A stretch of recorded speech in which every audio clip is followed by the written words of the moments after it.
The International Association for Near-Death Studies presents NDE Radio, a weekly exploration of near-death experiences and similar encounters with the other side. Now, here's your host, Lee Witting. Welcome to NDE Radio, brought to you by IANS, the International Association for Near-Death Studies. I'm your host, Lee Witting. 3 shows ago, I did a program I called Playing 20 Questions. I threw 20 questions out to the universe, and our guest today, listening from half a world away in Australia, caught them and returned them with serious answers. And we began last week with our interview with Maria Dolhai. Maria lives in Melbourne, Australia, and I'm going to read again something she wrote about herself. She wrote, "Since I was a young child, I had great interest in understanding the nature of our true being. This interest was induced by 2 distinct spiritual experiences, one of which was an unforgettable dream. This seems to have acted as a catalyst in my further exploration of the origin of our nature and led to the discovery of the true source of happiness, peace, and connectedness."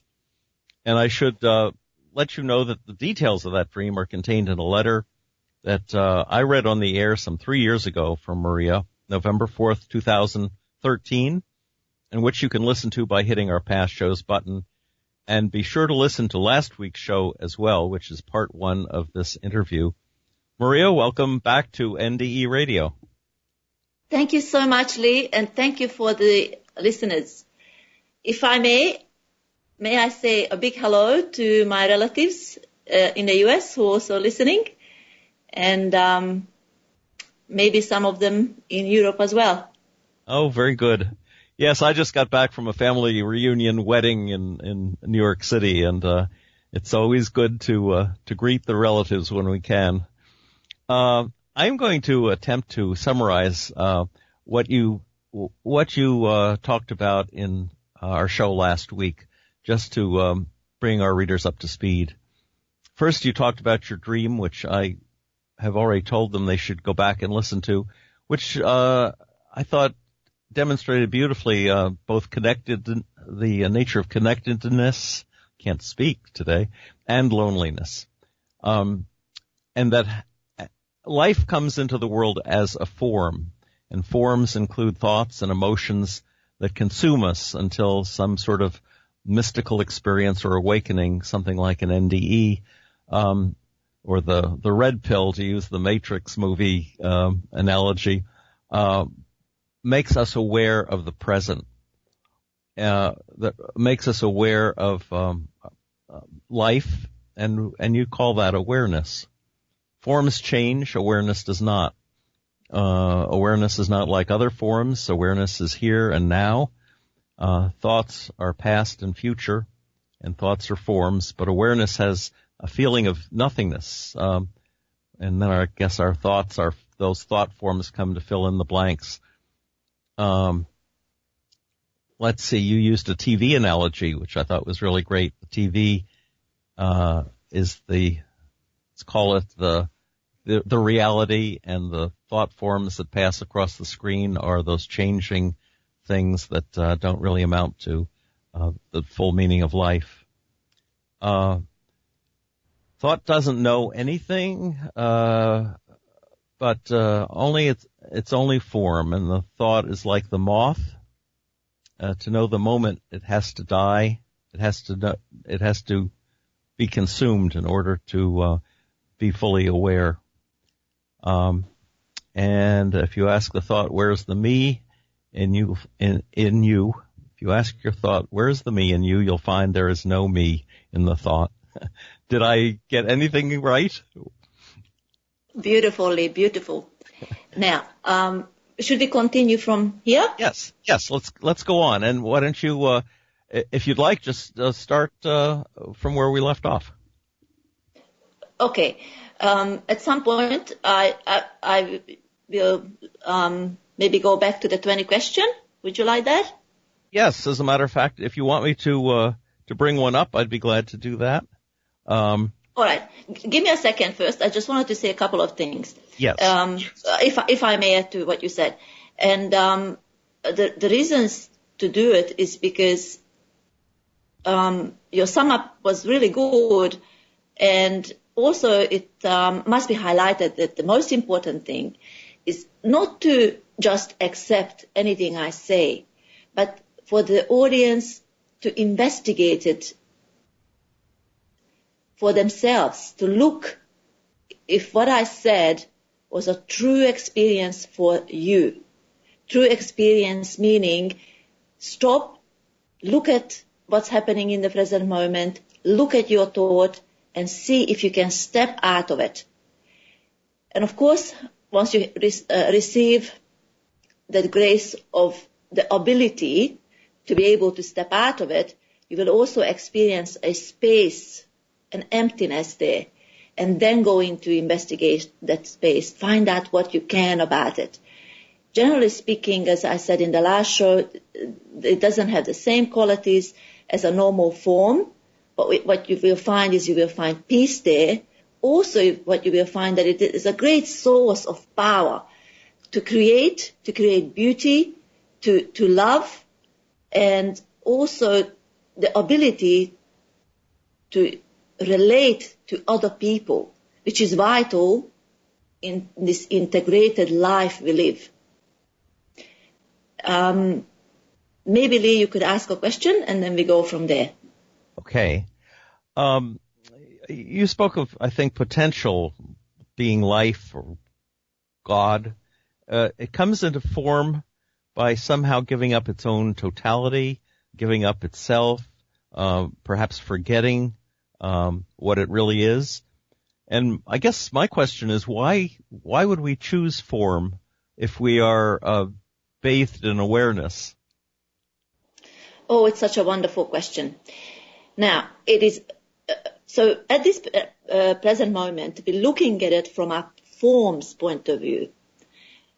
So, because the other side is, if we're looking at it from life's point of view, from God's point of view, the formless point of view, the formless never loses itself. It's always aware being the formless. So it never feels separate. It completely feels whole, and it doesn't miss anything. It's not broken. It's whole. But from our point of view, the form's point of view, we always want to know, why does this happening? Why do we feel the separateness? And I believe, but I am not sure, because this is so difficult to know what does God really thinks. But if we look at our experience, is that what we can see is that once we lose our connectedness, and lose, I mean in inadvertent commas, because you don't really lose the connection to God, but God almost pretend to lose its knowing itself. It is almost like a game of fun. You know, when you play peekaboo with your child and you pretend that you can't see and hear them. It is almost like that. It's like an innocent game of God experiencing what would it be like not to know. Because as forms, we have intellectual knowledge inbuilt in our bodies, inbuilt in our surrounding, in nature, but we don't have the complete knowledge of God. And through that forgetfulness, we can also experience a wide range of separation as well, which unfortunately in many cases can lead to a really long and distant way of separation. Another way of saying it, a really long and deep unconsciousness, which we experience as a negative thing in our world.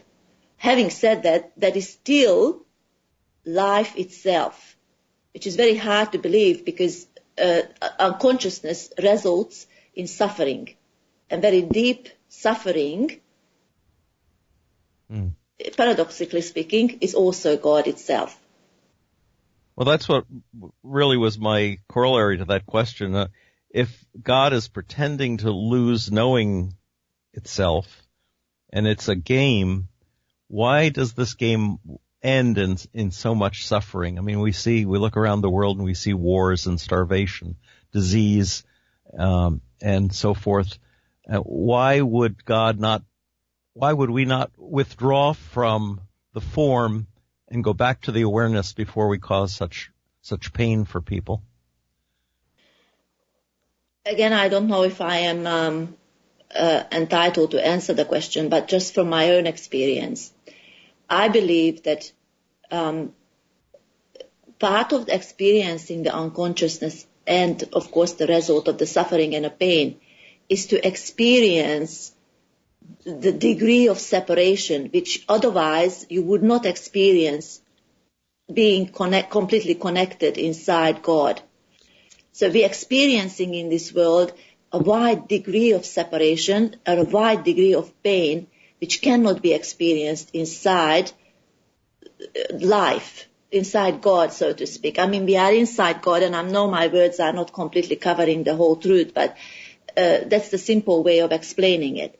However, having said that, we mustn't forget that despite that we experience deep suffering and deep pain, and we see it also around us, even if we don't experience it directly, all suffering has an interesting nature, because inside the suffering is built into a call. We know that suffering is not natural to us. We know that there is something not right about suffering. So suffering is almost like an alarm bell. It's as soon as it starts ringing, it's calling us back to happiness. It's calling us back to the unity and the connectedness.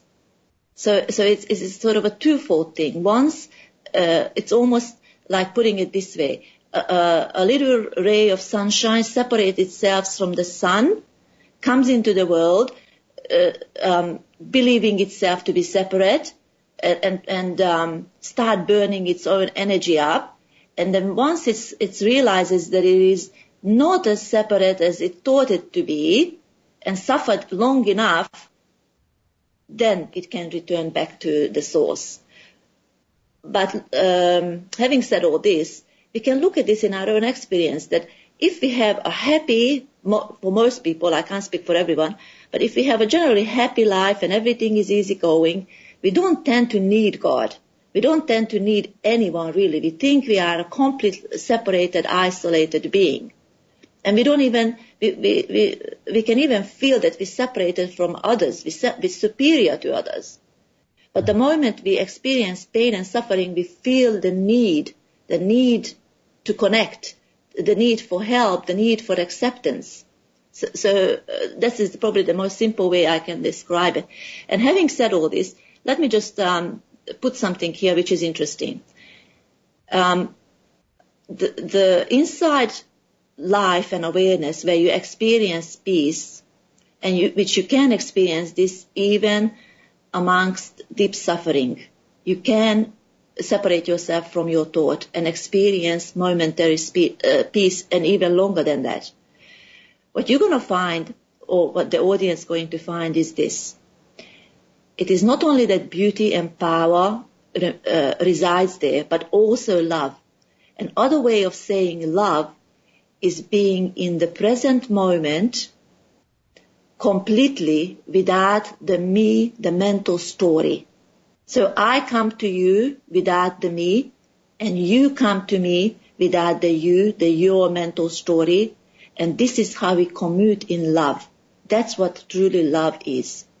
But as long as there is a mental story, as long as there is a selfish, self-centered desire, the me is the dominating, and therefore we don't experience that connectedness, that love we so search, we so long to receive, to know, because we know it to be our true nature. If we have a hand in determining the form we're going to take and the suffering we're going to go through, why would anyone take on so much suffering that they did not learn from it? In other words, that they perhaps wound up killing themselves in despair. It is very difficult to look at this entirely from the form's point of view, because the form doesn't necessarily, the mind or the thought doesn't understand what's happening. So let's broaden our perspective for a moment. as I said in the last show, life never dies. Only the form dies. The form comes into, gives birth, and then the form dies. But life never dies, which means, another way to put this, is that even if somebody, let's say, commits suicide or do something really harmful to themselves, there is always a potentiality for that person to discover their true nature, because life is forever present to them, regardless that they left their former bodies. I will just leave it at that. I don't know if I answered your question. You can elaborate on the question if you like. Yes, and as a matter of fact, I think one of the questions that I'd asked, I think I've gotten to number 6 at this point. If God knows beforehand the outcome of our lives, why even make souls who cannot learn to love? And your answer was, there is unconsciousness in the world because there is the idea of separation, but life is never separate. Only form believes itself so. In doing so goes through different degrees of separation and insanity. And That's right. So may I just also put this into a larger context? We must always look at everything as an integrated unit. So let's say one person goes through a deep suffering and we experience it. The family, the loved ones, the friends who experience the result of their suffering. It doesn't need to be that. It can be any kind of addiction or just misbehavior or so forth. And you look from the form's point of view and you might think to yourself, I can't understand why this person can't change. This is leading them to a life of suffering. Why are they doing this to themselves? But the reality is that person finds himself or herself in that situation because life is taking that shape. Our nature, or the mental nature, I would say the thought, is resisting always what's happening in the present moment, whereas God's nature is to allowing it.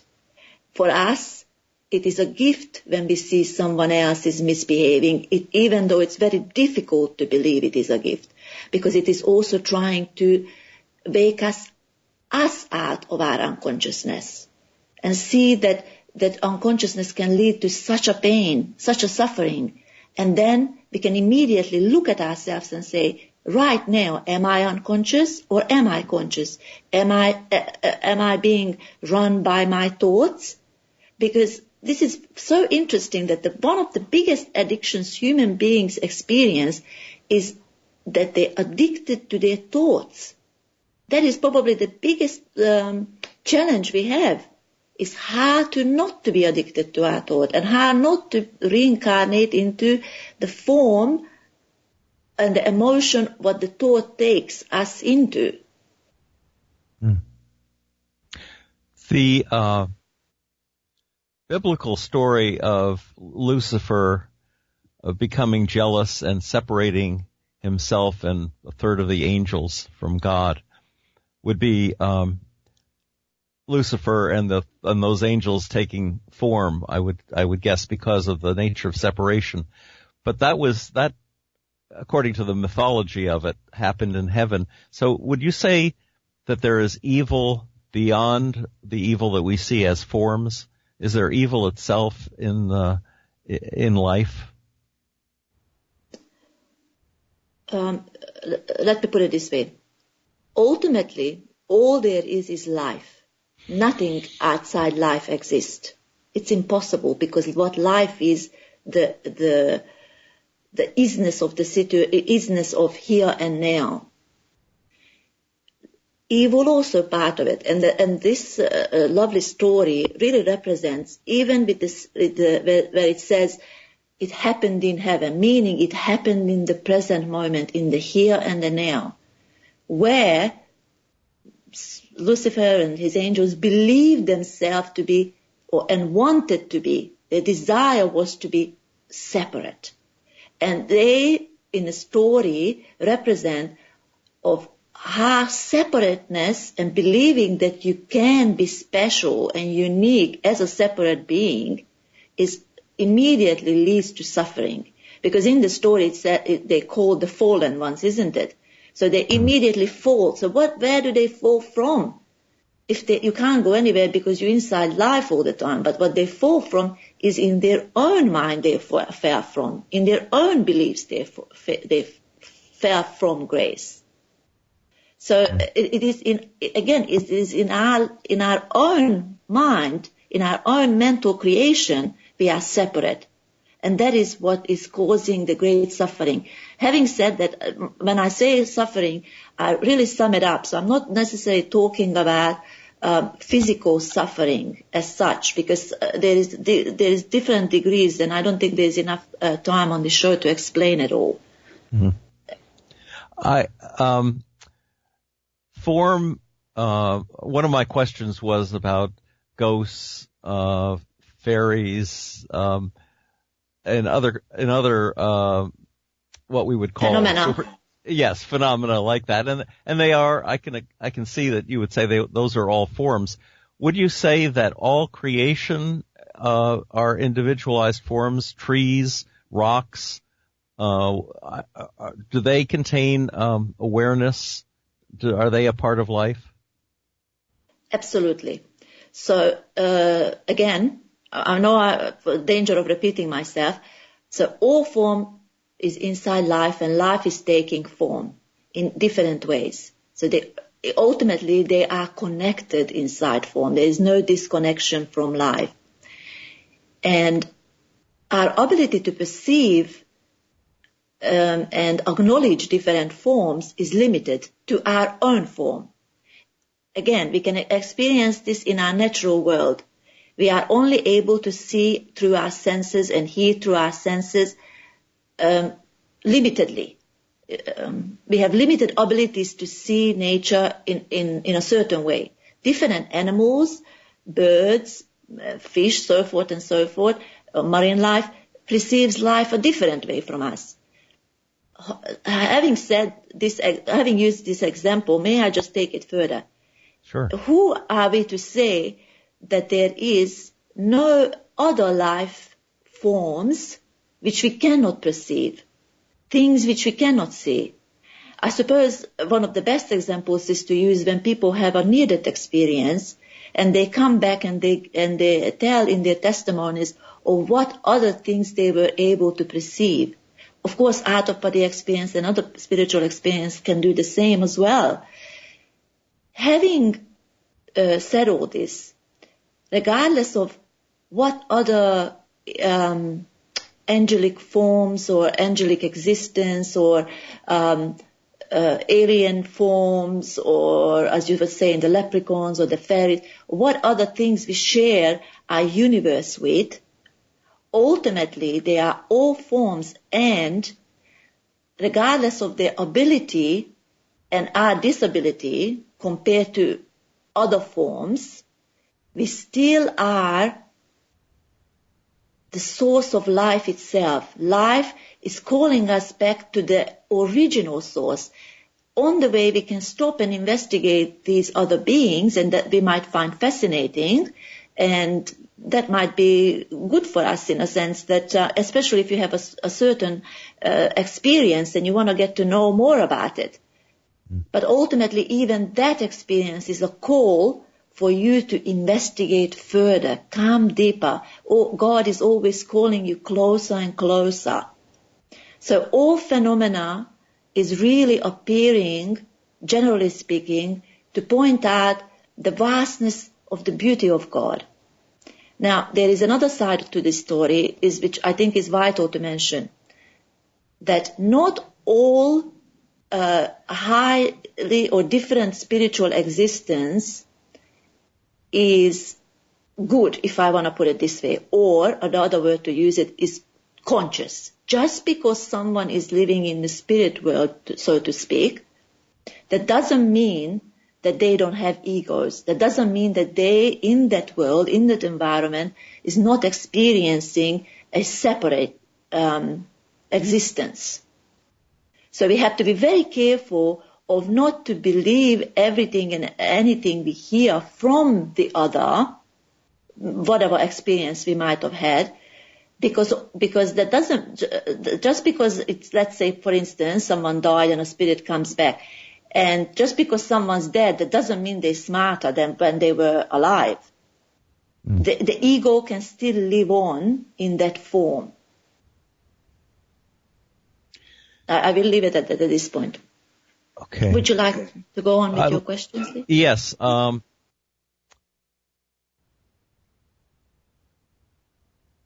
guess I think I know the answer to this, but I'm going to ask it for the sake of the audience. If life can be so painful and heaven so attractive, in other words, awareness so attractive, why do we cling to life when it's so treacherous and heaven is so desirable? I like this one because it is so, it can be so easily experienced in our day-to-day life.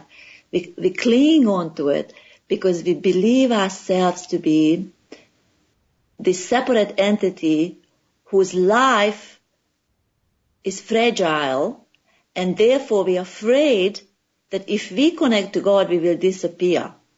We will die. We will have to give up this existence. We don't know what's on the other side, so to speak. Therefore, we cling on to this mental story. We don't want to let it go. And of course, we sense our fragileness. We sense our limitedness. Therefore, we do everything, or people do everything and anything they can to keep their longevity as long as they can. And I think I mentioned that in my writing to you that there's another side of, it's multiple sides, but one of the other side of the story is that some people are really unhappy with their life and they would glad to give it up to go to heaven, but only if they won't have to lose themselves, meaning the ego or the unconsciousness thinks that to itself, I would love to go to heaven, I would love the fantastic life heaven promises to me in my mental story, but I don't want to experience that. Does that make sense? So it is in a catch-22. It wants to keep itself in this separate form, but it also wants to experience the life which is not separate. And you can't have it both ways. Well, this leads to my next question, which, given our time, is probably the last one. Do you think that at some point we merge back into awareness and lose all of our personal identity, so that I would no longer be Lee and you would no longer be Maria, but we would all just be perfect awareness, merge it like the moth going into the flame? We would enter the flame and become part of it.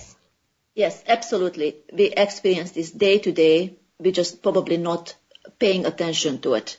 Every time you see something beautiful, may that be a flower, an art, something grabs you beautiful, in that very second, you already awareness because you lost your sense of self. It is the sense of self, the me self, is the one which keeps you separate. So we can experience this in our day-to-day life. And yes, ultimately, our goal is to go back, and we will go back because we are never separate. It is just an illusion of separation. But as I said earlier, I encourage the audience to investigate this in their own experience because it is an pure experience of joy and happiness and beauty. And ultimately the love we long for. Wow. Maria, I'm afraid we are out of time, and I want to thank you again so much for this discussion. I think it's really taken the show to a whole higher level of philosophy, and I thank you for it. I hope people will go back and listen to, first of all, the letter of yours that I read, and then last week's show and this week's show. And thank you for being willing to stay up till 2 a.m. In Melbourne, Australia, to share your insights with us. It is great. Thank you so much. I'll give you our email address again, if that's okay, if anyone wants to. Sure. It would be great if somebody could respond just so to see if this was helpful. That would be good. And to me as well. I always like to get feedback as well. It's Maria, Maria .hboh @hotmail.com. Well, thank you again, Maria. If the listeners would like to listen to this or any of our past shows, just go to our website at nderadio.org. For more information about IANDS, check out their website at iands.org. And tune in next Monday, 11 a.m. Eastern, for more NDE Radio. This is Lee Witting saying thanks for listening.